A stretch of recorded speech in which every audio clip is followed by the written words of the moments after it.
Welcome to the Josh Huisman Podcast.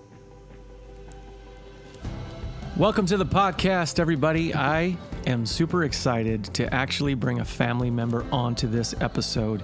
My cousin, Dave Young, has been a part of mission work for well over a decade. He is a missionary with Global Ventures, and I'm telling you right now, you're going to be blessed by what you're going to hear today and the work of the gospel that goes throughout the world, and people who are called like Dave, his wife Marlana, and many others who go and evangelize and spread the gospel to those who need to hear it. And so let me just, before I even bring Dave on, let me just read this to you from Matthew 28, verse 19. Go therefore and make disciples of all nations, baptizing them in the name of the Father and of the Son and of the Holy Spirit, teaching them to observe all that I have commanded you. And behold, I am with you always to the end of the age. These words from Jesus are the Great Commission. This is what all believers are called to do. And I, first off, want to just say thank you to my cousin Dave, who's a guest on the show, and how he lives this out, him and his wife and his family overall, and they bring the gospel to the world. Dave, welcome to the show. It's a pleasure to be here. Thank you, Josh. Oh man, I've was thrilled to have you come on here, and I was kicking myself going, we've gone a whole year of these podcasts, and I have not had Dave on here yet, and I wanted to talk to him about the work that he does all around the world. So how about we start here? How did you get involved traveling the world and sharing the message of Christ? Okay, I'm going to try to keep this short, but no promises. I went on some mission trips as a teenager, and it just rocked my world big time. Super strong on my heart. My very first trip, God said to me, you are called to missions for life. And when I told my youth pastor that, he probably was like, yeah, that's cool. We'll see. But it stuck with me. And I can tell you every major life decision that I made, from where to go to college and what to do and how to plug in, was always with that kind of context of what am I going to do that will tie into global missions. And my college years, I took kind of a very unique route because God didn't put out to me, hey, you need to go to Bible school. And I initially thought, hey, that was going to be a step to do and consider that.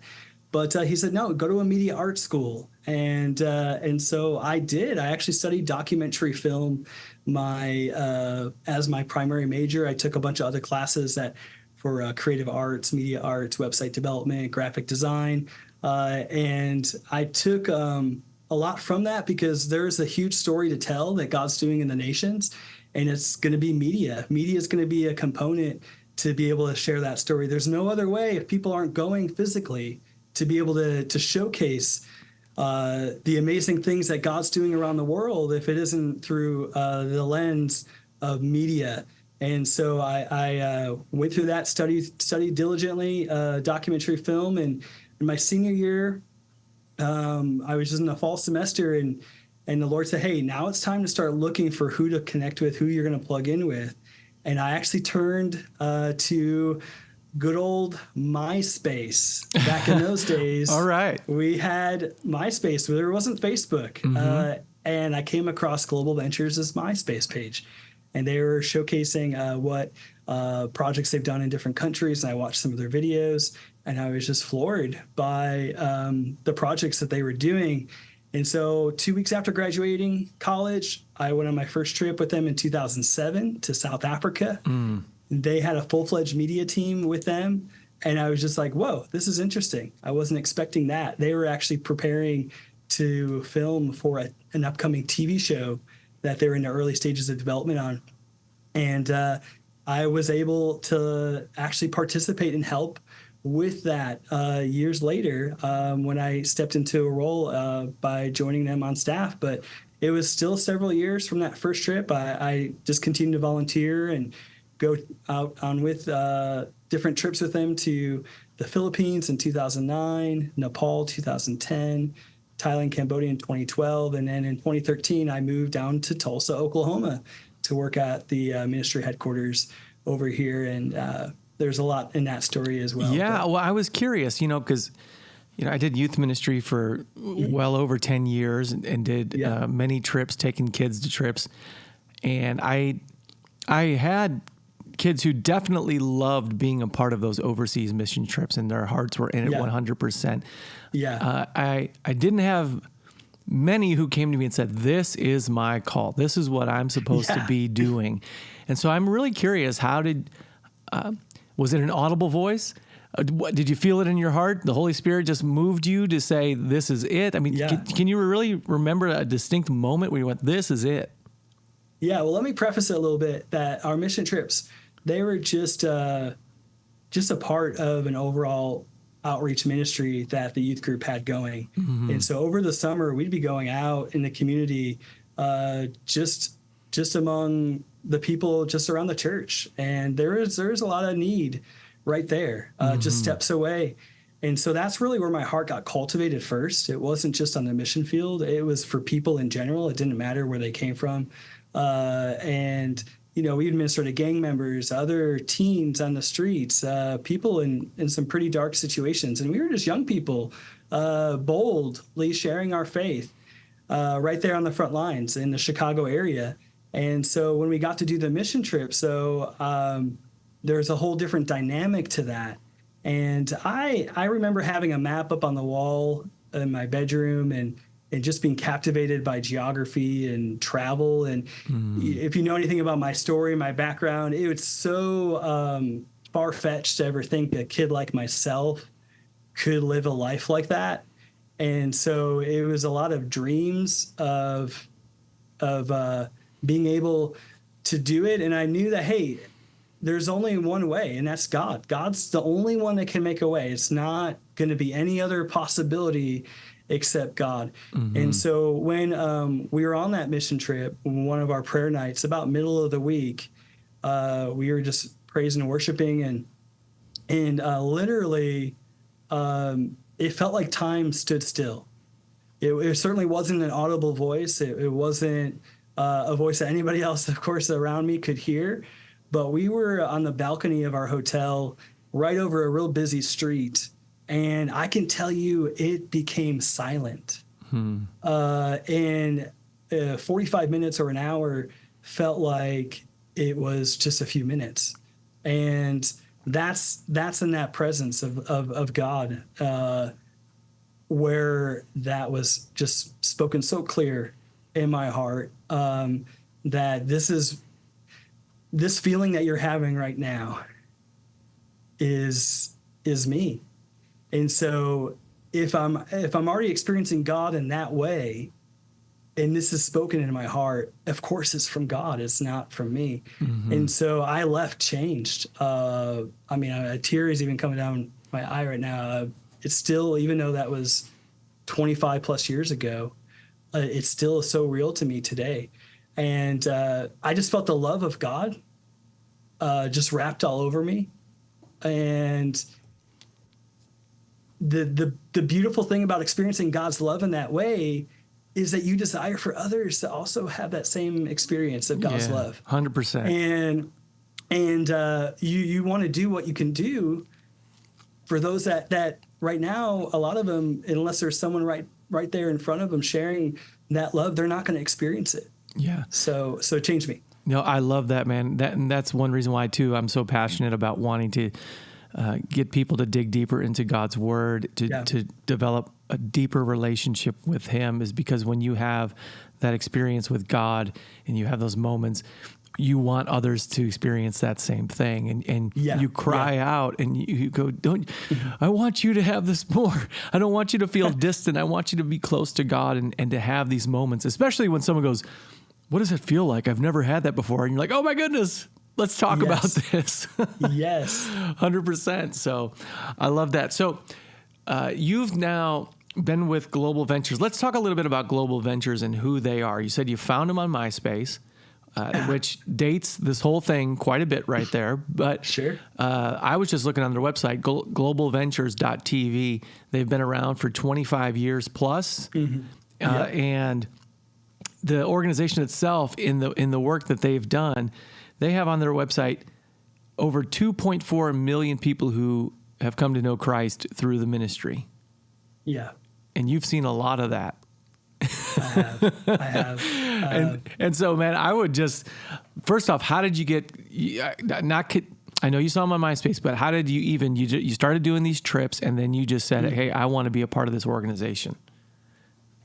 Yeah. My first trip out with them, there was like 100 people on that trip and I knew no one. And that was scary. It was definitely scary for me.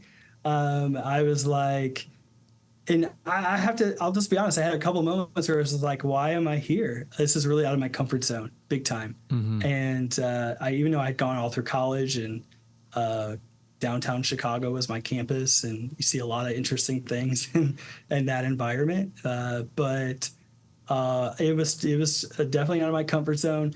But the people that we were just, all different people from different backgrounds and walks of life. They're just put together.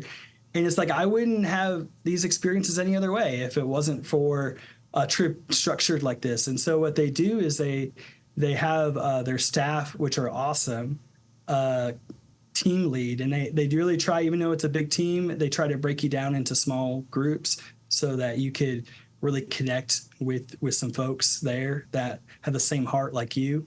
And it's doing all sorts of big things that reach entire regions with the gospel. And I could go in a huge amount of detail about that because that's my role as international director of all the coordination that we do with our ministry partners overseas. And so part of what I have to do every time we are about to start a project is vision cast among dozens of pastors in an area of, hey, what if I could tell you this is possible? Would you be involved? And it stretches them too, because are you talking these are big projects. Are you talking to the pastors who are in the places where you're going to, or okay, yeah. All right, yeah. So there's a multifaceted approach, and it all starts with schools. So schools in America are not the same type of schools overseas in terms of allowing people like us to just come in and share with all the students. I couldn't even go down in Tulsa we're in the buckle of the Bible Belt here in America. I couldn't even go to schools here in Tulsa and say, hey, could we gather all of your students together for a special assembly? And we're going to just talk about hope, purpose, and value. And we're going to share about our culture and how our culture has Christianity in it. We're going to share about Jesus being our example to follow. We could go to schools and share open door, the gospel message with students of all different backgrounds. They're not just Catholic schools or Christian schools. We go to countries that are Buddhist and Muslim and Hindu. And we have a system that we can adapt based on the area. But at the end of the day, all of it structured is for kids to have an opportunity to hear the gospel of Jesus. Because, of course, studies very clearly show that if kids can hear about Jesus at a young age, this is not just true for the American church. This is true for the global church.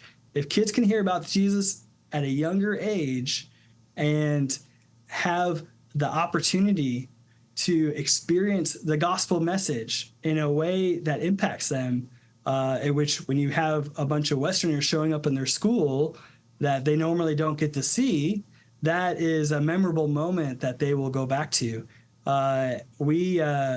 We have huge open door to share gospel with kids. Yeah. And so, for example, in Paraguay, we're going to be in probably up to 150 schools in just 2 weeks' time. Wow. And every single school will be able to share the gospel with the kids. And that's a lot of kids. I don't have the numbers yet, but I'm just estimating 20,000 plus, possibly much higher than that. Will just in Paraguay alone, this upcoming June and July, we'll hear the gospel. So it starts there, and then we have community outreaches that just fan out. Our teams are pretty big, so we could cover a lot of different communities simultaneously. Same with the schools. That's how it works. And we start advertising everywhere we go about children's festivals that we're going to do, where we have really cool skits that connect with the kids, make them laugh, make them have fun. But then also we share about Jesus. We have the story of Jesus on full display for all the kids to hear and see. Their parents are there with them, and they get to experience that too. But then we end the nights off with a very, very dynamic presentation using LED screens and videos and dramas where we share the gospel story in a really simple way that a child could understand, or someone who maybe has lived their whole life never even hearing the name of Jesus could understand that story. And we take a moment to just open up the opportunity for them to say a prayer with us and make Jesus part of their life. And then there's a whole discipleship side to that story. I could go in detail at another point. But those are some of the main things, on our projects. Well, and when you go to globalventures.tv and they list the trips and the things that you have coming up, but they also list the trips that you've done, and they have field reports that you guys list on there where you present the results of the trip and how many were saved. You even have a little section that says miracles that took place, and you have a number for those. And just so everyone who's listening or watching can understand this, I want to just give you 2 trips from 2023, because I was looking at this. These numbers are staggering. All right, what God does on these trips of what you just described. So the 2 I pulled up are Brazil 2023, the trip report, and then the Peru 2023 trip report. Let me just throw these numbers out at the people, okay? Yeah. At the Brazil trip in 2023, 17,278 people were saved, came to know Christ in that trip. Mm-hmm. And then it says here that 382 miracles took place while you guys were there praying and probably spending time with the people and just the things that you saw. The Peru trip, 27,668 people accepted Christ as their Savior. 343 miracles taking place. And so this stuff, so these things are happening throughout the course of the times in the schools, but then also the festivals. And I'm almost, these are like Billy Graham crusade numbers, Dave. That are miraculous, and you have been able to see these things with your own eyes. How cool is that? It's a huge honor to be able to coordinate these events, and never thought possible I would be in a position to work with all those aspects and details to see these projects come together. Mm-hmm. So what does that look like? How do you keep track of that amount of reports? Do you fill out forms, or I mean, how do you track 27,000, nearly 28,000 people coming to know Christ in Peru? How do you keep track of that? It's not so hard, actually, because so I'll be coming to Paraguay. I'll be leaving next week. When I go, I'm focused on scheduling schools. Mm-hmm. So we meet in person with every school director, pitch what we're going to do, get their permission. They tell us how many kids they have that are going to come to this assembly. Mm-hmm. So we already get numbers that way. So we know what to expect. In fact, we work with an organization called One Hope based out of Florida. They translate children's books, gospel books. They translate them in all sorts of countries. We have partnership with them. We can actually give out these books to every student that comes to the program. So those numbers from the schools help us understand how many books we also are ordering. But we give that to the team leaders who are going to go to the school. They do a cross-check with their own team members who will actually try their best to physically count who is in the room when we are doing our presentations. Mm-hmm. And they'll even at times talk to the school director, hey, did it seem like everybody that you thought was going to be coming? Did they come to this? And these are in schools many times that you're not going to have high percent of evangelical Christians in those programs, because we really try to make an effort to go to areas where you just don't have that high percent evangelical Christians. And so you have a school, let's just say they say 800 students show up. You could place bets that probably 700 or more are people from non-evangelical background. They don't know the gospel like we know the gospel in a personal context.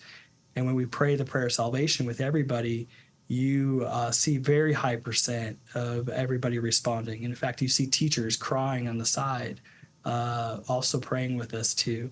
And so counting for schools is pretty simple because we have those numbers. The festival, it is not necessarily a science. It's a bit of an art form. Mm-hmm. And we have about 4 or 5 people independently counting the crowd in different locations on that festival field. And we'll even ask the nationals, hey, what are you thinking? You know how events are here with attendance. And so the leaders of our organization, they don't actually see the numbers individually. We do a average. So sometimes we get people higher, sometimes we get people lower. And so we get an average of what that attendance was based on all of that feedback.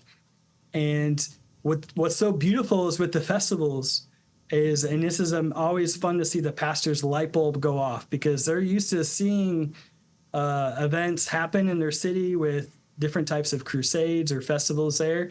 And they're usually outdoor church service types of events. Mm-hmm. And those are great. Revival events, outdoor revival, awesome. People are going to bring some unsaved folks with them. But it's going to have praise and worship music. It's going to have a Christian vibe to the whole thing. With our events, we don't advertise them as Christian events. We advertise them as like a city celebration. Mm-hmm. We don't have Christian music at the beginning. We have cultural performances, beautiful cultural performances that are really appealing to people from all the different religious backgrounds. And so I remember vividly one pastor once saying, our events, we normally see 80, 90% Christian come, but it's opposite with your event. We saw 80, 90% non-Christian come. Mm-hmm. And so when you're getting feedback like that, hey, you're looking at a crowd of this many people, 80 to 90% are not Christian. They don't go to the churches here based on feedback from the pastors and what they can see. And you could usually tell a Christian in the crowd because they're, doing all the Christian things. And we don't often see that in our events. But we do see at the end of the night, we do see people doing this in a very real and genuine, heartfelt way. And they're having a moment between them and God, a mm-hmm. moment that was made possible by taking that hour or so to share the gospel with them. Yeah. In an awesome way with the videos. And we ask people afterwards, hey, what was some of the most memorable moments? And they'll say, seeing Jesus on the cross and mm-hmm. rising from the dead. And he died for all of the bad things that this world has done. Like, they get it. Like that what I just told you is what a Muslim told me mm-hmm. in Bangladesh. They get it. It's not hard. Jesus did not make it hard at all. And so that's just where you see those numbers. That's just kind of how we work, and that's where they come from. Yeah, I have so many questions in my mind. I'm not going to try to overload you, but I'm sure you're used to answering these things. But even in this year, I just wrote down 4 of the trips that are taking place. On the website, Thailand, which has already happened, and no, it's going to happen. It's going to happen. Just 2 weeks. We have a team going to Thailand. Okay. Then Paraguay, that's the one you're going to. Yeah. All right, and then there's another one in Indonesia in 2024, another one in Cambodia, and in these 4 that I just listed. So actually, I wrote down 3 of them here. Paraguay, where you're going, it says the population, 8% of it is Christian. Yeah. It's all right. So Indonesia, only 3% are Christian. Mm-hmm. Cambodia, 2% Christian. Mm-hmm. The question that I was curious about was, a lot of times, do you meet government opposition when you're going into places like this where where evangelical percentages are so low that there's resistance from a political nature? Oh, sure. There's a certain country that we went to back in November of last year that we're not able to really talk freely about, that we had a team go to. You've been to this country yourself several times. And that's a certain area that we have to walk very, very carefully, because we do what I just described to you. We just did that in that country back in November. And so the short answer to that is we are almost invisible from a government side when you're in these countries that I never like using the word closed country. I don't view any country as officially closed, because when you say closed, that puts limits on what God is doing and can do in that area with our own mindsets. He's not limited. He's not limited at all. But I would call these restrictive nations, and it could be challenging nations. So in places like that, we're invisible as best as we can be in the lead up to the project, where the local churches take the helm of all the planning. It's almost as though they are doing the whole thing on their side. But all the countries that we're working in this year, with probably exception to one of them, maybe two of them, we could actually be very open with the government. And we always need government to tell us that what we're doing is okay. Because when you're going into government schools, when you're doing events in public spaces, you have to have the government approval to that. And I could tell you that I have been part of probably now 75 of these festival events now in almost 25 countries. And none of them have ever been outright completely canceled. And that's amazing. That is amazing. That's God. That is totally God. Now, we've had times, very few, I think only twice, where they limited it to one night. They said you could only do this for one night. We've had moments like that, but and of course we respect it. Hey, we'll take one night. We'll take any opportunity that we can have. So, but when we go to especially countries in Southeast Asia, South Asia, we don't just do these festivals in one location. We'll do them in 4 locations, and each of those locations, they don't know that we're doing a festival in another location. So that if one is giving us a problem, well, hey, if they didn't like it in that area, from a government standpoint, well, they don't know that tomorrow we're going to be over here, and the next day we're going to be over there, because these are like an hour drive, and so I'm sure there's a smart guy somewhere who could probably put all of it together, but not in usually the short amount of time that we're there. And we always get the local pastors on board, giving us a green light to do this. If they ever express hesitation or don't want to do it, we respect it, and we don't do it. We work in another area with churches. We don't ever want any local church to feel like this is too risky for their own appetite, because there are some areas that it is too risky to do this. Yeah, definitely. And we respect that. That's why we go months ahead of time and meet with them and really talk it out clearly, so that we know where's the best places to do these types of events. But sometimes they are on church property. Very, very, very limitedly, they are on church property. When you're in some of these special places. And those are areas where, like, the church property is still a very open space. But 95% of the time, they're never on church grounds. Yeah. We really make an effort to make it in an area that people don't see this as a Christian event, because we want the non-Christians to come. What's interesting is how, when you think of the countries that might be more restrictive against the gospel and concerned, you have much more experience in that than I do. But in my limited experience, what I have found is that the soil is much more fertile. That of people who want Christ. And when you share that gospel message and the freedom that Christ brings, it is received very well. So there's restrictions for a reason. In other words, yes, absolutely. Okay, that those officials different. They know they don't want Jesus in there by any stretch, because they know people want the freedom that Christ offers. Yeah, we flipped the script. Sometimes we could have a little bit of skepticism from Christians here in America about how is this possible? How could you do stuff like this? Like, is this real? And, I have to chuckle to that, because when we go to some of these countries and they want to be restrictive, it's like they have more faith. People of those religious backgrounds have more faith that what we're doing can cause change. That's why they want to put restrictions on it. Yeah. Than even the church here in America at times. And so I'm like, hey, I'll take your faith. I won't take the negative side, but I will take your faith for change to happen and why you might want to limit that over any skeptical Christian any day of the week. Yeah, you're right. A story for me comes to mind years and years ago. Back in 2010, I believe, I was in Ukraine on a trip, and we were at a camp for college students, and students would come from all over Ukraine. They would come from Russia, Belarus. That's how I pronounce these things, and some other different countries.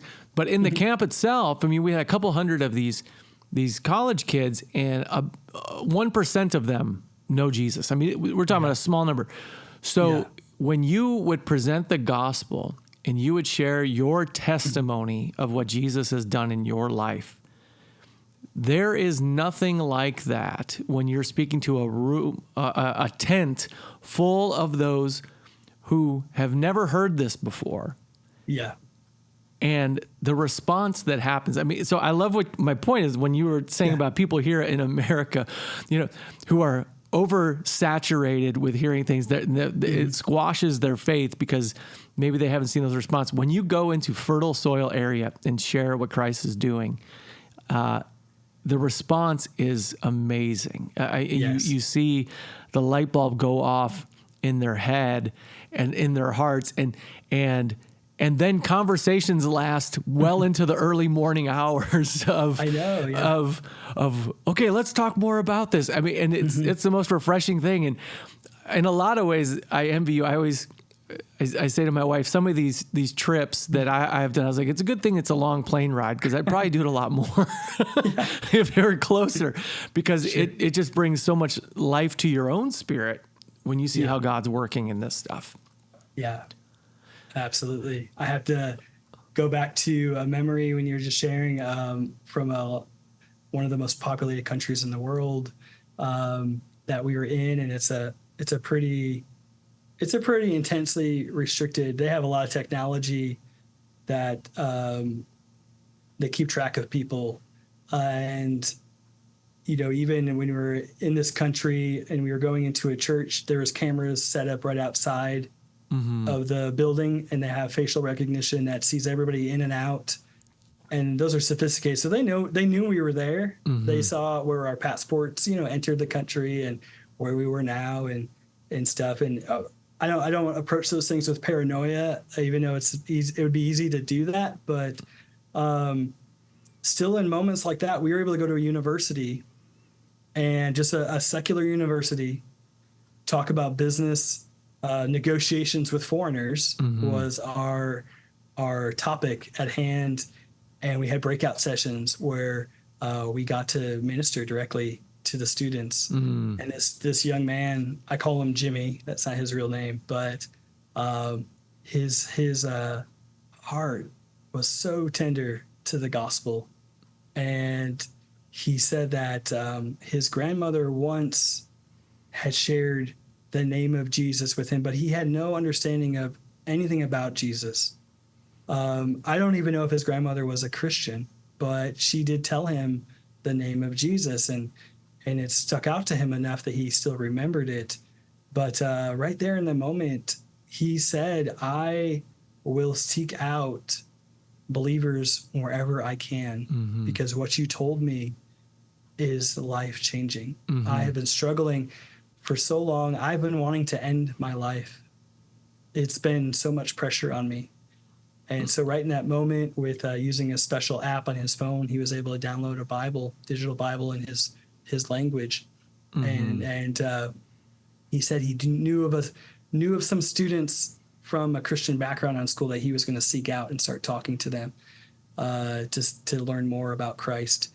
And and so there's so many opportunities like that in these countries that you would think are not easy or not possible, but they are so possible. They do happen. Yeah. I'll tell you one story that comes to mind. I've never told you this before, but when I was in Ukraine on that trip, Yeah. we went down on one of the days and we were going to do beach evangelism. Okay.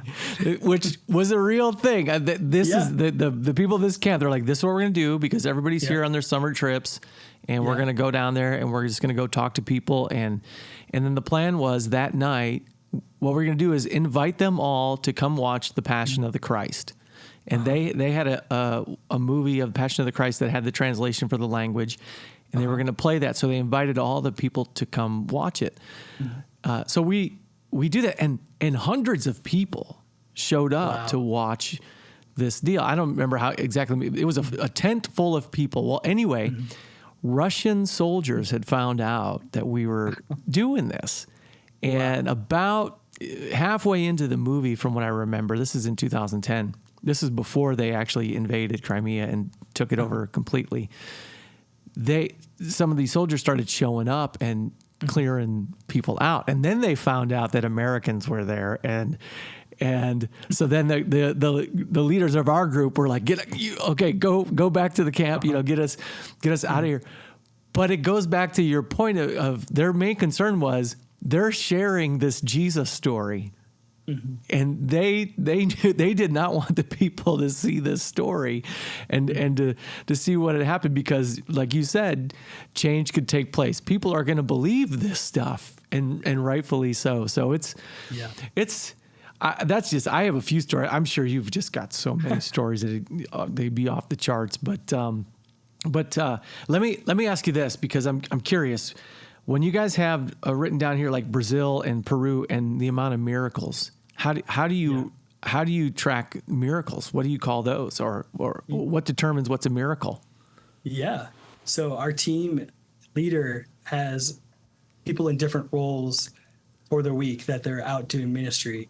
And there's a couple people there called stats keepers. They are note takers of things that we're encountering with the people that are there. And so we have, I can tell you, just a boatload of experiences that you see people coming, walking, hobbling, people with physical, very, very clear physical ailments on their bodies. And they walk away like nothing was even wrong, that nothing even happened. A child who was cross-eyed. We have a picture of a child who was cross-eyed before. And then we have the picture of it totally well, and totally healed. Normal. And so we have these moments with kids. We have these moments with older people and all different experiences. And we try our best. We're not doctors. We're not physicians. We don't have a medical report per se for every single story. But what I can tell you is that each one of those numbers is a person who told us what their issue was, what the change was, and we ask them to do something that would have caused pain before. And we look at them, we see, are you showing that you're in pain anymore with those problems? Or the people next to them, many times they're saying they had this going on and they're like crying. They're emotional with them. And of course the person too often is emotional in those moments too. And so it's always thrilling to see the miracles happening because they're not anyone special. Jesus healed when he walked the earth, and he still heals today.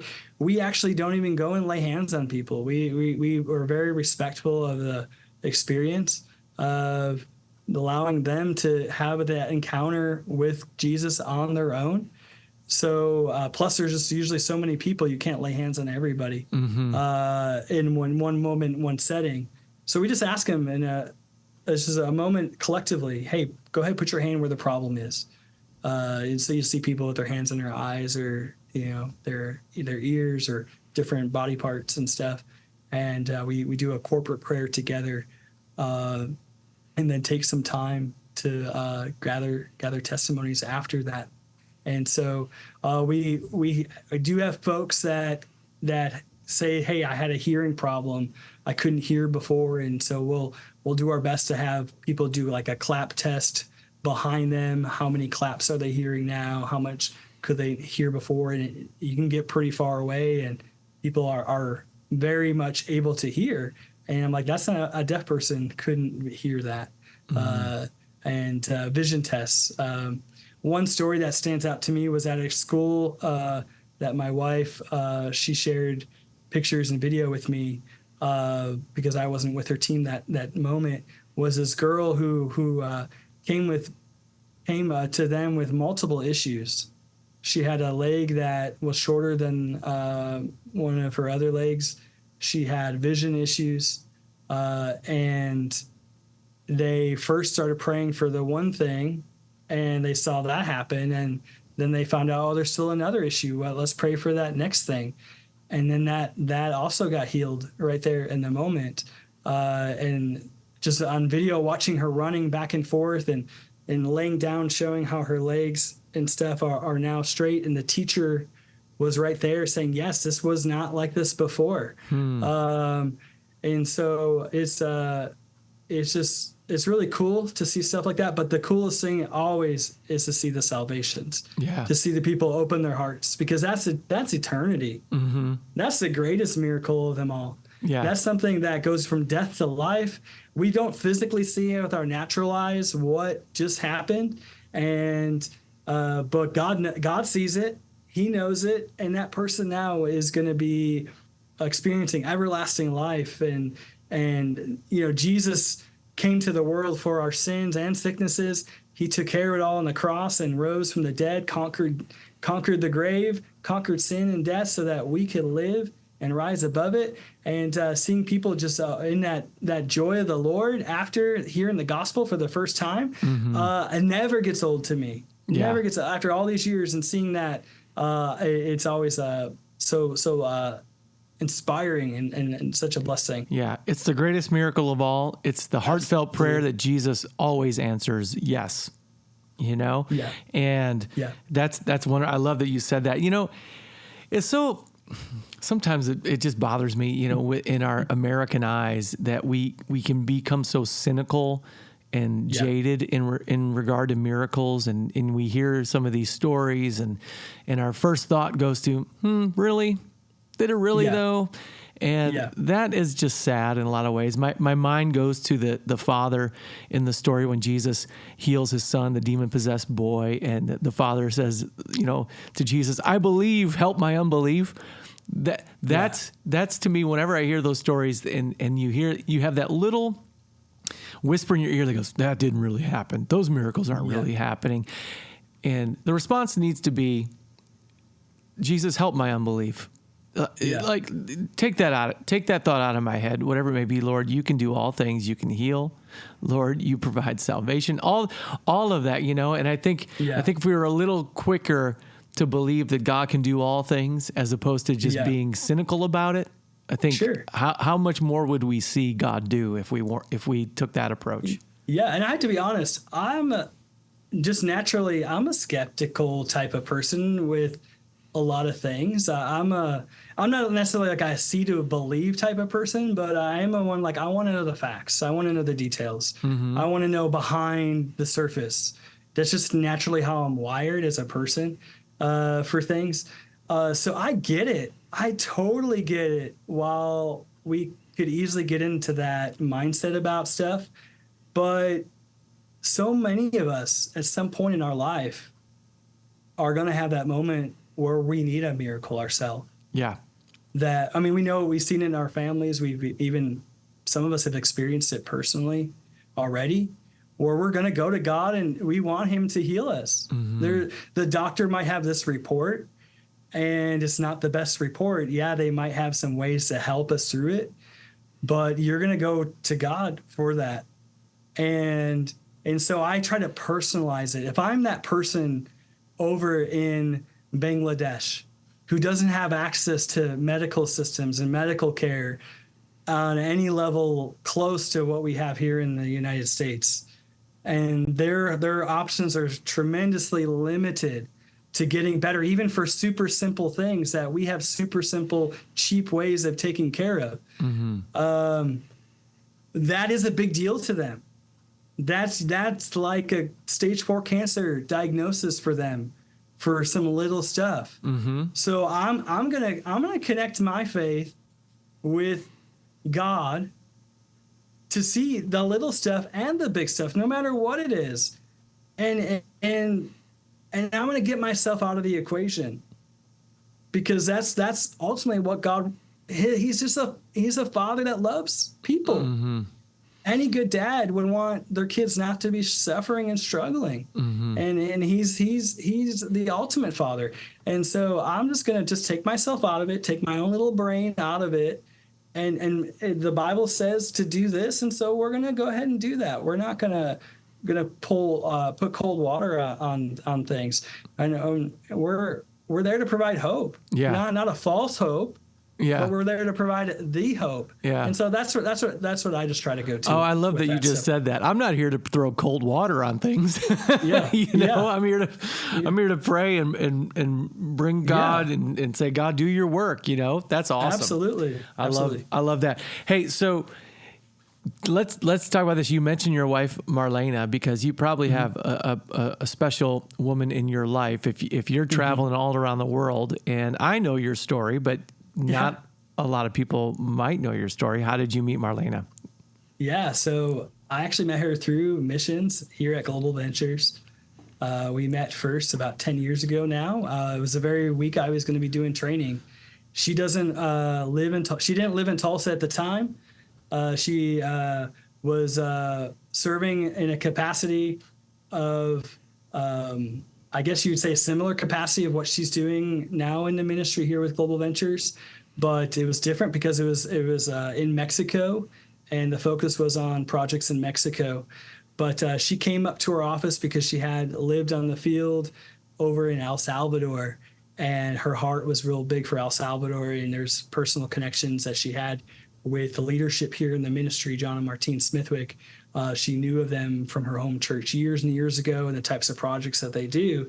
So she just came in the office randomly saying, hey, I'm here in town for a conference, and I would just love to see you guys do some work in El Salvador, and I could connect you. I can even help coordinate projects for you.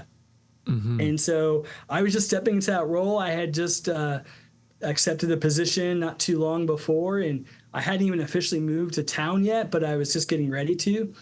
And so at least by me seeing her in that meeting, I was like, oh, who is this Marlana? She seems very interesting. I wonder if she's with anybody. I have to be honest, I was smitten right there in the moment. She definitely was not. It wasn't reciprocal. But because I didn't say a word in that meeting. I was just there as a shadow of my predecessor. So I was trying to learn and glean from things. But about 6 months later, we started talking about details for the project for El Salvador. We made the decision to go. And then there was just a big thing on her heart to do the type of ministry that we do globally.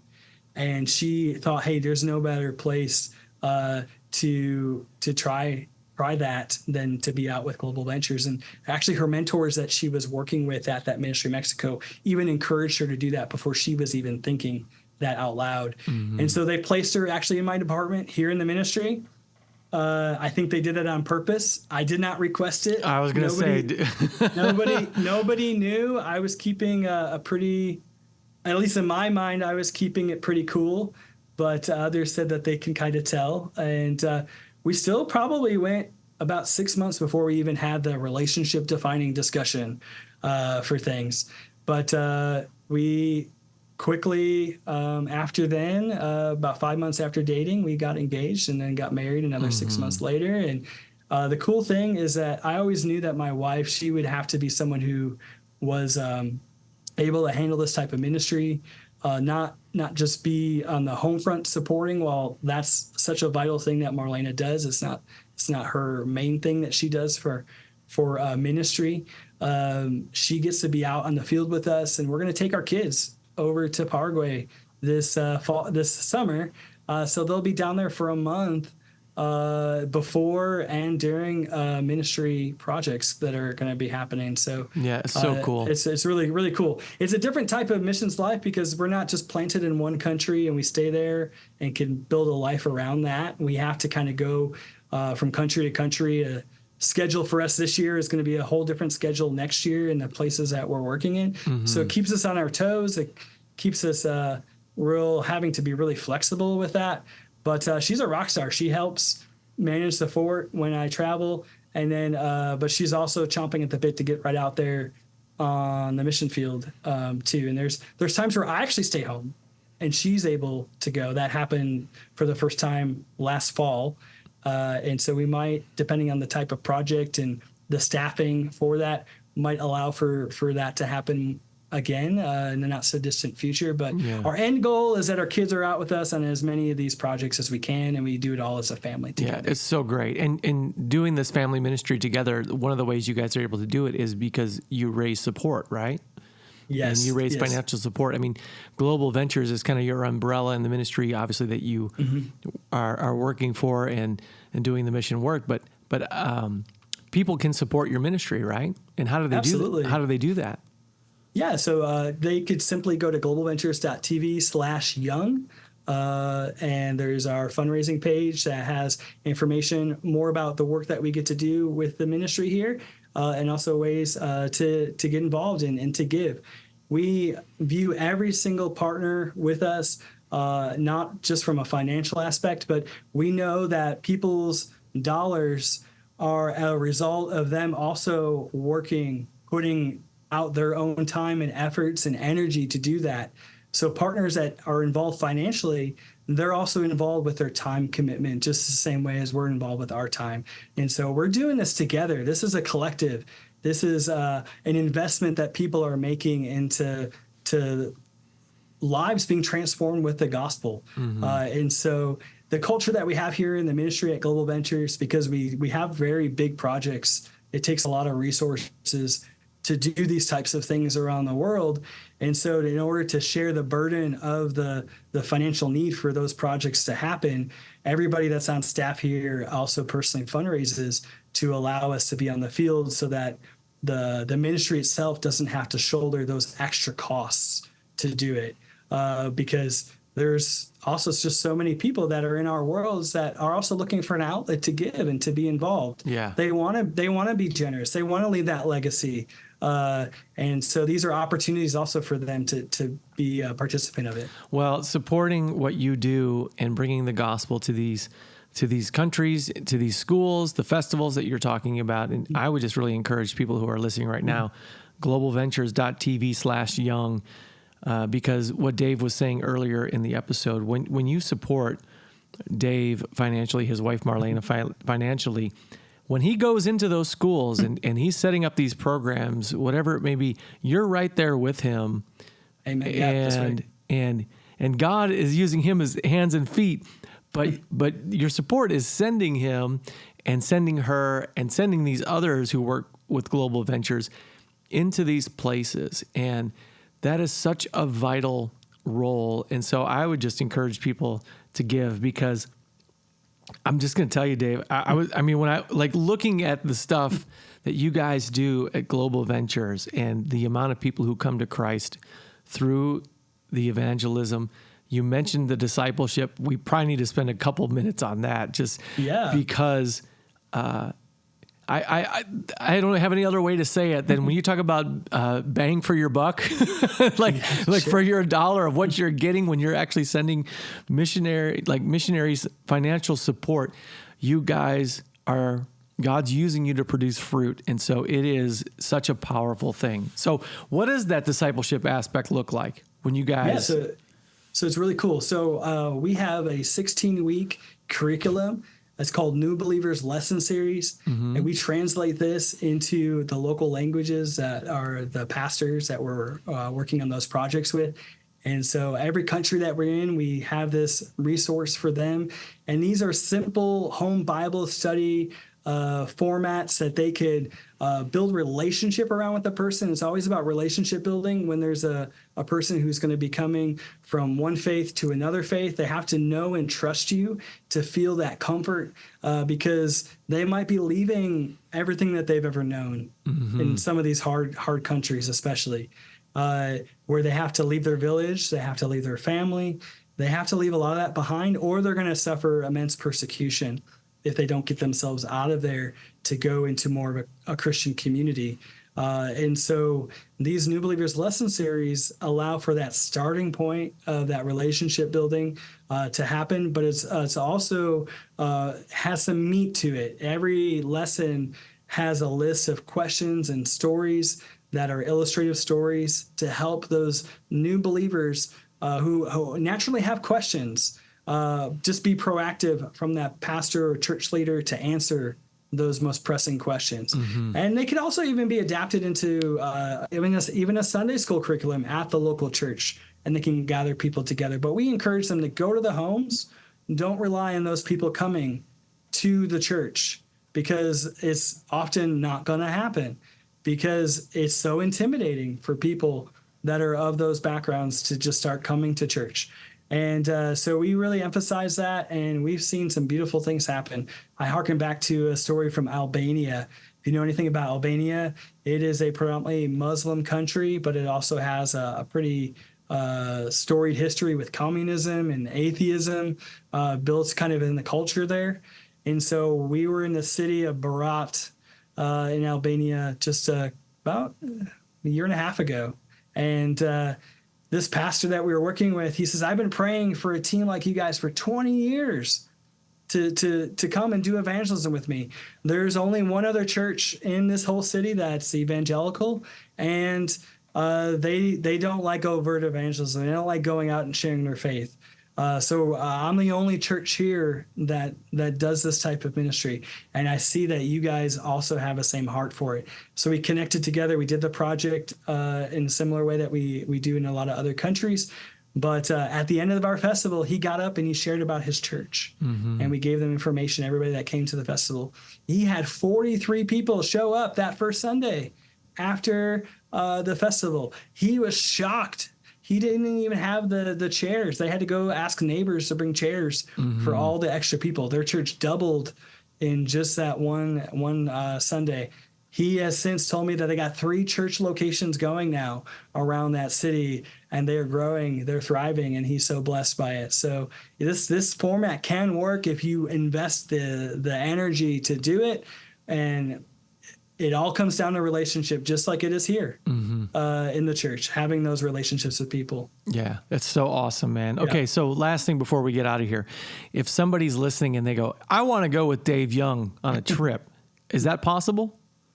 Oh, I'm pretty much on every trip, so I guess they would be going with Dave Young, but technically they'd be going on a Global Ventures trip, and they'd see me over there. So it's super simple. My wife is director of mission trips, so she's got a team of ladies that also help her. They call themselves missions coaches. Okay. So we know that for a lot of people, this is like super daunting. How could I do this? I've never done anything like this before. So we love people like that because we love showcasing God's goodness and his provision to make this possible, because I was in that same boat years ago. And so they can go to globalventures.tv. They can look out on the different options of the website for where we're going. We'll be announcing 2025 trips in September on the website globalventures.tv. And real simple, they'll be able to log in and just apply for whatever one that they want to go and give us their information. We'll be in touch with them on all the next steps, but we make it as easy as possible. We're actually launching a platform this fall that will make it much more streamlined for people coming out on trips with us. They'll even be able to create a fundraising page through this platform that we have.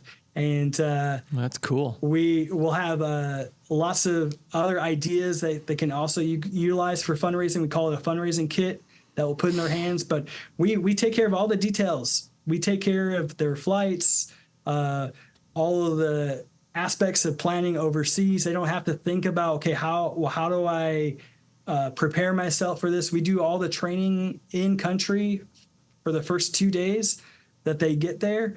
And so we'll give them some stuff ahead of time to look over and get themselves in at least a familiar place with some of the stuff that we're going to be doing. But we will have a team leader that's connected with them on the ground the whole time. We travel over together. They're not having to navigate all the airports overseas on their own. It could be kind of intimidating to do that for those that are not experienced in international travel. Mm-hmm. So they'll meet in like Dallas or Chicago or Miami or Los Angeles or New York with our Global Ventures team, and then they'll go over together as one big team. So yeah, we just of course there's any and all questions. We would love them to reach out and contact us through the website. Yeah. Well, that's awesome stuff, man. And I would encourage anybody who is feeling a tug on their heart to be involved. Global Ventures is a great place to start. So again, that's globalventures.tv, mm-hmm. and they have the trips and things listed, and new trips coming in the fall. And again, please, if you feel led to support Dave and Marlana, globalventures.tv/young, mm-hmm. and you can support them there. But man, I just want to tell you, first and foremost, I love you as my cousin, but I'm even more proud of just knowing the work that you do and how you have stepped into this calling God has placed on your life, and the stuff that God does through you, and the fruit that God has brought from it is really it's just mind blowing, man. And so anyway, thank you for doing what you do and having the courage, because it's a wonderful thing. So thank you, man. No, we're so blessed. And I am so proud of you, Josh, as well. I'm the youngest cousin, so I was just kind of a kid when you were a teenager. But you were my favorite cousin because you were the fun cousin, and you would actually play with my brother and I at church and stuff. So I'm just so blessed by you. I got to see the ministry in person back in February, and I was just so proud of all that has happened over the years. And of course, there's so many people involved in that, mm-hmm. Just as the same with my family and I in ministry. And it's never just on one person or even a small group. It's a whole community that makes those things possible, and God got in all the details of that. But man, I'm just so blessed by you too. Thank you for this opportunity today. Oh man, well, you're awesome, and I'm glad we could have you on here. I'll go ahead and say you're my favorite cousin too. How about that? We'll be even. Okay. Hey. Oh man, that's awesome. So, all right, everybody, just thank you for listening today. Please, one more time, go to globalventures.tv/young and support Dave and Marlana and the ministry and their kids as well. It's a family ministry, and it's good stuff. And if you want to be a part of future trips, you can go look at the trips on the Global Ventures website. So anyway, my guest today was Dave Young. He's with Global Ventures, and be praying for him as he is getting ready. By the time you're listening to this, he'll be in Paraguay and doing that work there, and people are going to be getting saved. So Dave, God bless, and we'll be praying for you as you're doing that work. Thank you so much. All right, everybody. We'll be back here with a new episode next week. We've got some great shows coming up with people who have testimonies and stories that you need to hear. So I'm really excited about the next month of these podcasts, because they're really inspirational stories of what God has done in the lives of people. So we'll be back here with you next week on the Josh Huisman podcast.